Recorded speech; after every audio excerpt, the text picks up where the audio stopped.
पूरा time waste हो गया, मुझे लग ही नहीं रहा था उससे कोई मतलब लेना देना भी है जो उसमें ये 5 5 5 और 10 20 जो कुछ नंबर। व्यूअर्स, आज का मेरे साथ टारगेट चेक करते हैं और आज मेरा डे 96 है और कल मेरा प्रैक्टिकल है डिजिटल सिस्टम का, तो उसके लिए तो बाद में तैयारी कर लेंगे, देख लेंगे। उससे पहले हम लोग जब तक डीएसए पढ़ सकते हैं। और आज मेरा टारगेट है इजी क्वेश्चंस को कंप्लीट करना। इजी क्वेश्चंस मेरे 3 हैं और अभी तक मैं कहूंगी कि मुझे ग्रेडी क्वेश्चंस को वीडियो के थ्रू देखना पड़ रहा है क्योंकि ग्रेडी क्वेश्चन को समझना पड़ रहा है कि ग्रेडी एल्गोरिथम बोलना क्या चाह रही है, कैसे वो वर्क करती है, तो मुझे हर स्टेप पे वो वीडियो देखनी पड़ रही है। तो अभी हम देखेंगे मिनिमम कॉइन्स। फर्स्ट क्वेश्चन है मेरा मिनिमम कॉइन, तो फटाफट से चलो हम पढ़ते हैं और अभी देखो ना कुछ नहीं था, अभी ब्लैंक है, बस अब स्टार्ट करते हैं। जैसे मिनिमम कॉइन की 30 मिनट्स की वीडियो है, तो लेट्स स्टार्ट। अपन पढ़ लेते हैं बिना टाइम वेस्ट के। मेरा मतलब मैंने मिनिमम कॉइन्स वाला चाहा कि एक समझ लेती हूँ, तो उनने जब रूट अप्रोच बताई उसमें ग्रेडी लगा था, ग्रेडी को मतलब 2 से 3 मिनट्स थी, वो ओवर हो गई थी। फिर मैंने देखा है DP20 लिखा है, मतलब जब हम डायनेमिक प्रोग्रामिंग करेंगे तब उसको करना था मुझे, और मैंने पूरी वीडियो को वेस्ट किया है टाइम में, मुझे नहीं समझ आ रही थी कैसे क्या हो रहा है यहाँ पे। तो मेरे 30 मिनट्स वेस्ट गए उससे ऊपर भी, क्योंकि समझने भी टाइम लगता है, तो ये नहीं है 30 मिनट्स से गए हो, ओवर भी चला गया, बट ठीक है कोई नहीं, मुझे पता नहीं चलता कि ये डीपी के, तो अब इससे मुझे ये पता चल गया कि अगर उसके नीचे DP20 या डीपी लिखा है तो मतलब जो टॉपिक लिखा है तो उसमें तो मैं उसमें कवर कर लूँ। फिर मैंने चेक किया उसमें जाके भी, मैंने अपनी जो A to Z शीट थी उसमें जाके देखा, तो मेरे को पता चला डीपी में भी सेम गई, तो डीपी में 1D या 2D जब आता है आएगा तो उसमें वो वाला क्वेश्चन है और सेम क्वेश्चन है, तो वो तब करूंगी मैं, तब मैंने उसको रियलाइज किया, तो फिर मैंने कहा कोई नहीं, अब टाइम तो वेस्ट कर दिया है, कोई दिक्कत नहीं है, बट हम नेक्स्ट क्वेश्चन पे मूव कर सकते हैं। तो 3 क्वेश्चन को आज टारगेट का है, बट एक ने सबसे ज्यादा वेस्ट किया बिना फालतू का टाइम वेस्ट हुआ उसमें, कोई नहीं। अब नेक्स्ट क्वेश्चन लिखा है मैंने भी लेमोनेड चेंज करके कुछ क्वेश्चन है जिसमें बिल्स दिए थे 5 5 5 10 20, मतलब कुछ पता नहीं क्या क्वेश्चन, मुझे तो अभी तक एक चीज बता देती हूँ, ग्रीडी एल्गोरिथम जब से स्टार्ट किया है मुझे उसके क्वेश्चन पढ़ के समझ नहीं आता बोलना क्या चाह रहा है, आधा तो मुझे कॉन्सेप्ट समझने में टाइम लग जाता है, बट इट्स ओके। अब मैं फटाफट से वीडियो समझती हूँ और देखती हूँ वीडियो में कहना क्या चाह रहे थे वो, ये लेमन चेंज है क्या ये एक्चुअली में, तो मैं बताती हूँ थोड़ा थोड़ा था क्या हो। ठीक है, तो आती हूँ मैं, जस्ट अभी लेमन चेंज वाला पढ़ के आई हूँ, मतलब जो क्वेश्चन था ना उससे मुझे लग ही नहीं रहा था उससे कोई मतलब लेना देना भी है, जो उसमें ये 5 5 5 और 10 20 जो कुछ नंबर्स लिखे थे बिल है, लाइक आपको कुछ 3 इंटीजर से 3 वो मान के चलना, वेरिएबल्स या 2 मानने हैं, पहले तो उन्होंने 3 माने थे 5 10 20, बट हमें 2 मानने हैं 5 और 10, पहले उसको 0 रखेंगे क्योंकि हमें क्या चेक करना है, अगर आपको 5 है तो हम क्या करना है 5 को प्लस प्लस करना है, 5 जो हमने वेरिएबल बनाया है, और अगर 10 है तो हमें क्या करना है एक 5 को माइनस करना है और एक 10 को प्लस करना है, ऐसे ऐसे करके चलना। लेकिन यहाँ पे एक एज केस ये था कि 20 आ रहा है, तो 20 के लिए आपको 2 चीजें जरूरी है मैंडेटरी होना, 5 की भी वैल्यू होनी चाहिए कुछ और 10 की भी कुछ वैल्यू होनी चाहिए। अगर ये मान लो अगर 5 की नहीं है तो 10 काम अकेला नहीं करेगा, और 10 की नहीं है तो 5 अकेला काम नहीं करने वाला। 10 की नहीं है तो एक बार को चल जाएगा क्योंकि हम 3 5 से काम चला सकते हैं उसे, लेकिन उस कंडीशन में 5 3 होने चाहिए।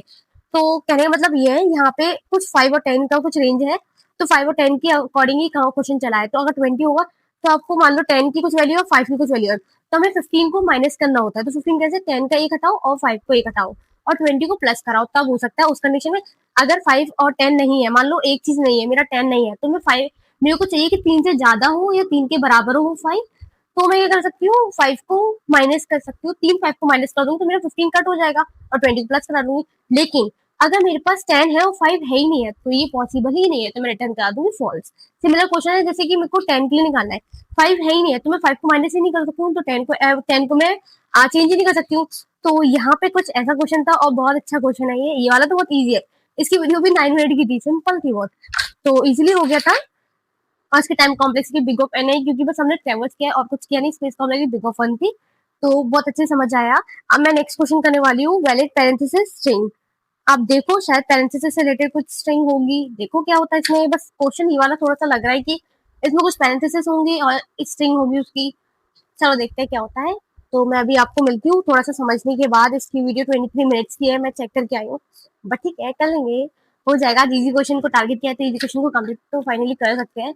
सो वेट, अभी मैंने जस्ट अभी वैलिड पैरेंथेसिस स्ट्रिंग का समझा, उसमें ब्रूट बेटर ऑप्टिमाइजेशन तीनों है, बट मैं आप लोग को बताती हूँ जो ब्रूट है उसमें रिकर्शन से यूज हुआ है और जो बेटर था उसमें डीपी का बताया। फिर जो हमारी ऑप्टिमाइजेशन हुई है उसमें हमने क्या किया, मिनिमम और मैक्सिमम वेरिएबल का यूज किया है, ऐसा कुछ है। तो मैं आप लोग को ज्यादा डीप नहीं जाऊंगी क्योंकि आप लोग को समझ आएगा नहीं। बस मैं आपको इसकी वो बता देती हूँ कि इस क्वेश्चन में था क्या। एक स्ट्रिंग दी थी जिसमें कुछ पैरेंथेसिस है, मतलब ओपन और क्लोज है, और अगर एस्ट्रिक है तो आपको उसको चेंज करना है, या फिर उसको ओपन में चेंज करो, ये और क्लोजिंग पैरेंथेसिस में चेंज करो, या फिर उसको ब्लैंक छोड़ो, मतलब खाली छोड़ दो। तो हमें ये चेक करना है कि वो वैलिड पैरेंथेसिस बन रहे हैं या नहीं। मैं आपको दिखाती हूँ तब आप लोग को समझ आएगा, कि अगर मैं ऐसे दिखाऊंगी तो आपको समझ नहीं आएगा। और फिर वही देख लेना कि रिकर्शन कैसे किया है और ऑप्टिमाइजेशन कैसे है, डीपी क्यों है। तो मैं आपको दिखाती हूँ।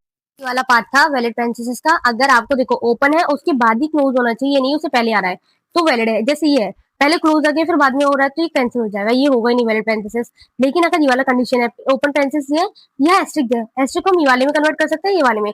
बट मैंने देखा ये अगर ये वाले में करी तो कोई लॉजिक नहीं बन रहा है, इसके बाद भी फिर ये वाला आ गया, इसका खाली एक और नहीं है।